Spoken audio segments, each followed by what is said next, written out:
अमृत महोत्सव।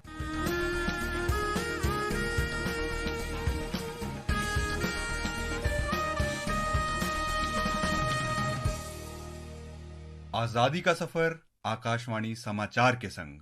भारत का गौरवशाली स्वतंत्रता संघर्ष आधुनिक विश्व के महानतम स्वाधीनता संघर्षों में एक है। आकाशवाणी से हम प्रत्येक दिन प्रस्तुत कर रहे हैं इस शानदार संघर्ष की एक झलक।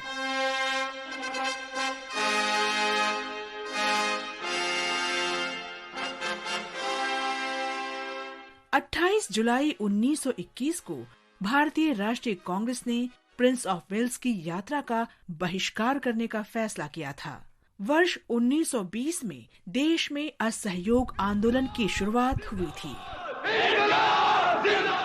उस वर्ष छात्रों ने ब्रिटिश सरकार द्वारा या उनके समर्थन से चलाए जा रहे स्कूल छोड़ दिए। ब्रिटिश कार्यालयों में नौकरी करने वाले लोगों ने नौकरी छोड़ दी और स्वतंत्रता आंदोलन में शामिल हो गए। जनता ने असहयोग को दर्शाने के लिए ब्रिटिश सामान को जलाने के लिए बड़े पैमाने पर रैलियों में इकट्ठा होना शुरू कर दिया।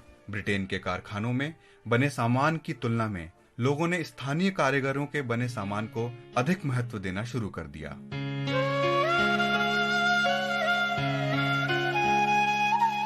28 जुलाई 1921 को अखिल भारतीय कांग्रेस कमेटी ने असहयोग आंदोलन के संबंध में एक बैठक बुलाई। कांग्रेस ने इस राष्ट्रव्यापी आंदोलन के एक हिस्से के रूप में नवंबर में प्रिंस ऑफ वेल्स की यात्रा का बहिष्कार करने का फैसला किया। प्रिंस ऑफ वेल्स को प्रथम विश्व युद्ध के दौरान भारतीयों द्वारा निभाई गई आवश्यक भूमिका के लिए धन्यवाद देने के वास्ते भारत का दौरा करना था। नवंबर में प्रिंस ऑफ वेल्स की यात्रा का बहिष्कार करने के फैसले का मतलब था कि भारत अंततः ब्रिटेन के शाही परिवार के समक्ष उसकी अवज्ञा का प्रदर्शन कर सकता है।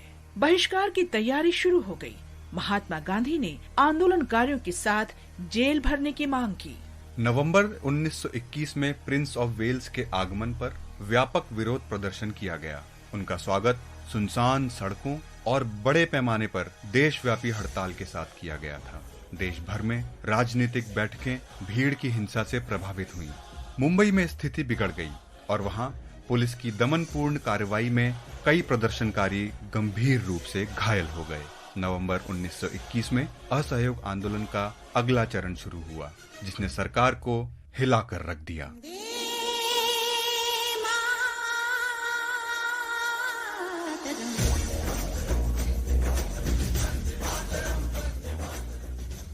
हम स्वतंत्रता सेनानी रामेश्वर ठाकुर को भी याद कर रहे हैं। उनका जन्म 28 जुलाई 1927 को झारखंड के गोड्डा जिले के ठाकुर गंगटी गांव में हुआ था। वो 1942 में भारत छोड़ो आंदोलन में सक्रिय रूप से शामिल थे। ठाकुर झारखंड के संथाल परगना की राजमहल पहाड़ियों में लगभग 6 महीने तक भूमिगत रहे, लेकिन उन्हें ब्रिटिश विरोधी गतिविधियों के लिए गिरफ्तार कर लिया गया और कोलकाता सेंट्रल जेल भेज दिया गया।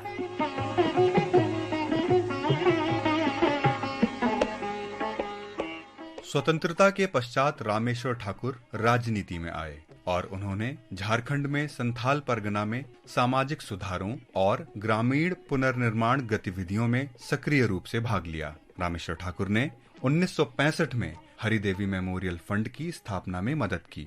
1976 में उन्होंने गोड्डा में हरिदेवी ग्रामीण रेफरल अस्पताल और 2002 में अपने पैतृक गांव ठाकुर गंगटी में कैंसर, कुष्ठ रोग और टीबी के लिए अस्पताल स्थापित करने में मदद की। रामेश्वर ठाकुर ने 1998 से 2001 तक और फिर नवंबर 2004 के बाद भारत स्काउट्स एंड गाइड्स के अध्यक्ष के रूप में कार्य किया। उन्होंने 2007 में कर्नाटक के 15वें राज्यपाल के रूप में शपथ ली। 24 जून 2009 को शेष कार्यकाल के लिए उन्हें मध्य प्रदेश स्थानांतरित कर दिया गया।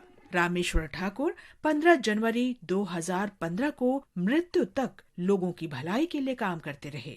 आकाशवाणी समाचार की ओर से महान भारतीय को नमन। आज हम मध्य प्रदेश के नन्हे खां को भी याद कर रहे हैं। उन्होंने 1857 के स्वतंत्रता के पहले संग्राम के दौरान अपने इलाके के विद्रोहियों के साथ कई अवसरों पर ब्रिटिश सेना से लड़ाई लड़ी। नन्हे खां को अंग्रेजों ने एक मुठभेड़ के दौरान पकड़ लिया और 28 जुलाई 1857 को उन्हें फांसी दे दी गई। वीर शहीद को हमारा शत शत नमन। आज बस इतना ही। आजादी का सफर आकाशवाणी समाचार के संग। कल फिर मिलेंगे नई कड़ी के साथ।